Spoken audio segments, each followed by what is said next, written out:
Hello guys, bersama lagi kita di dalam Alright Nopo Channel dalam segmen Suara Orang Kampung. Alright guys, so sebelum kita teruskan, jangan lupa tekan butang subscribe, like, dan share. Mari kita tonton berita panas hari ini. Oke guys, pada 29 hari bulan Januari 2021, yaitu kemarin, Malaysia sekali lagi mencatat kes positif harian yang paling tinggi, yaitu 5.725 kes baru yang dilaporkan dan hampir mencapai 6.000 kes. Persoalannya, apakah fungsi pelaksanaan kawalan pergerakan PKP dan yang lebih ekstrimnya adalah pelaksanaan darurat yang kononnya untuk membendung COVID-19 ini. Tetapi pelaksanaan ini sepertinya tidak memberi fungsi dan mungkin darurat ini sebenarnya bukan bertujuan membendung COVID-19 tetapi cubaan untuk berselindung di belakang darurat yang pada hakikatnya kerajaan yang ada pada ketika ini adalah kerajaan yang tidak lagi mempunyai majoriti dan seharusnya Perdana Menteri Muhyiddin harus meletak jawatan dengan cara terhormat.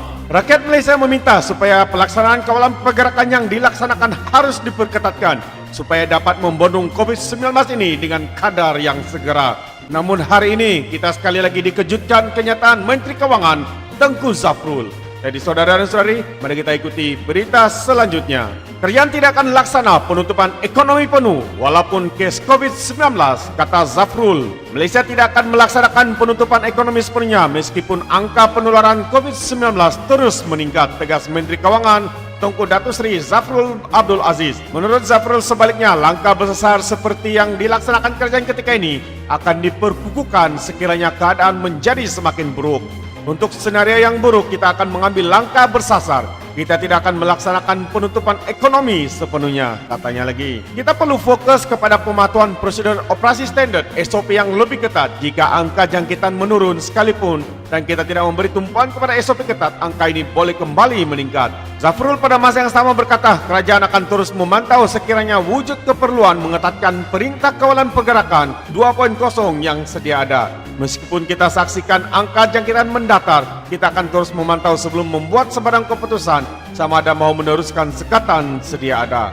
Sila berikan komen anda. Sementara itu, Zafrul berkata risiko negatif daripada pelaksanaan PKP masih wujud.